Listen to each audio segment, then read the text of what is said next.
మన Telugu cinema industry మీద కొంతమంది ట్రోలర్స్ మాత్రం ట్రోలింగ్ చేస్తూ వీళ్ళని ముంచేస్తూ వాళ్ళు బతుకుతున్నారు. సో అలాంటి వాళ్ళని చూస్తుంటే నాకు సిగ్గుగా అనిపిస్తుంది, అదేవిధంగా చాలా అంటే చాలా బాధగా అనిపిస్తుంది. అని ఎప్పుడు లేని విధంగా ఇప్పుడు తమన్ మాత్రం కొంచెం ఎమోషనల్ అనేది తెలుస్తుంది. దానికి చిరంజీవి గారు కూడా రిప్లై ఇవ్వడం జరిగింది. అసలు ఏం చెప్పారు?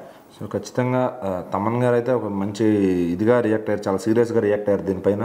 ఎందుకంటే వాళ్ళ నెగిటివ్ రివ్యూల వల్ల, వాళ్ళ ఆర్టికల్స్ వల్ల, వాళ్ళ ట్రాల్స్ వల్ల సినిమా అనేది పూర్తిగా నెగిటివ్ అయిపోయింది.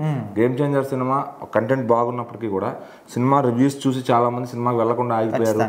ఆ పైరసీ లీక్ అవ్వడం వల్ల చాలా మందికి వేరే విధంగా ఇంట్లో చూసుకునే విధంగా వచ్చేసి సో టీవీలో కూడా వేసి ఎందుకు అంత ఒక సినిమాని చంపడానికి ఇంతమంది ఇలా ప్రయత్నిస్తున్నారు అంటే అది హీరో మీద హేటా, సినిమా మీద హేటా, నిర్మాత మీద హేటా తెలియట్లేదు.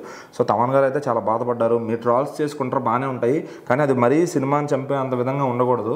సో ఖచ్చితంగా ఒక దశ వరకు ఓకే, అది మరీ సినిమాని ఇంత నెగిటివ్ చేస్తుంది, సినిమాని నిర్మాతలను కిల్ చేస్తుంది అంటే కనుక సో ఒక నిర్మాత చాలా కష్టపడి డబ్బులు తీసుకొచ్చి పెడతాడు, ఆయన పెడితేనే అందరికీ వర్కౌట్ అవుతుంది సినిమా అని, దాని మీద చాలా మంది బతుకుతారు. సో మరి అలాంటి నిర్మాతను మీరు చంపేస్తున్నారు, ఈ రోజు సినిమాలను చంపేస్తున్నారు, సో అది కరెక్ట్ కాదని చెప్పి ఆయన స్పందించారు అనమాట ఎమోషనల్గా. దానికి చిరంజీవి గారు అయితే రియాక్ట్ అయ్యారు.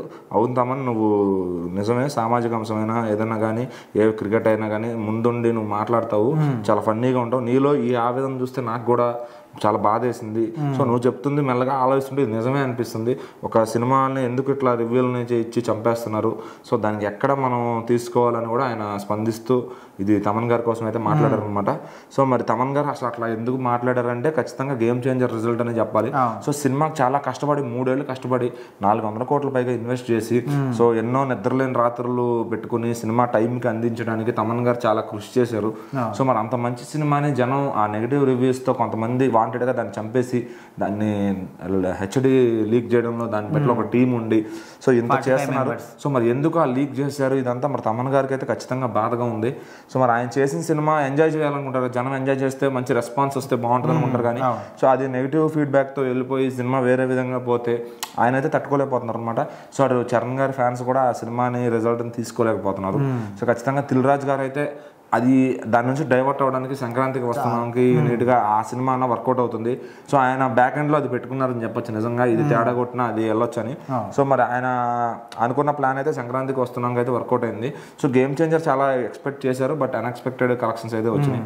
సో ఏదేమైనా చిరంజీవి గారు కూడా ఆయన తమన్ గారి బాధను అర్థం చేసుకుని ఆయన మాట్లాడటం, సో ఎందుకంటే ఆ చిరంజీవి గారు లాంటి వ్యక్తులు స్పందిస్తే అది ఇంకా మంచి రీచ్కి వెళ్తుంది అనమాట. సో చాలామంది చూస్తారు ఆయన మాట్లాడే మాటలేంటి అదేంటి అని చెప్పి.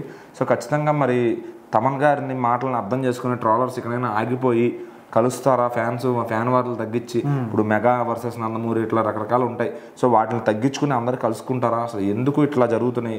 సో ఒక సరదాగా మీ హీరోని ఒక మాట అంటే నువ్వు ఒక మాట అనొచ్చు, బట్ ఒక సినిమాని చంపేదాకా నువ్వు వెళ్ళకూడదు. సో దానిపైన నిజంగా పోలీసులు ఎవరైతే నెగిటివ్ చేస్తున్నారో వాళ్ళు ఖచ్చితంగా స్ట్రిక్ట్ యాక్షన్ తీసుకొని అట్లాంటి రూల్స్ ఏమైనా తీసుకొస్తే ఈ సోషల్ మీడియా పైన ఖచ్చితంగా బాగుంటుంది.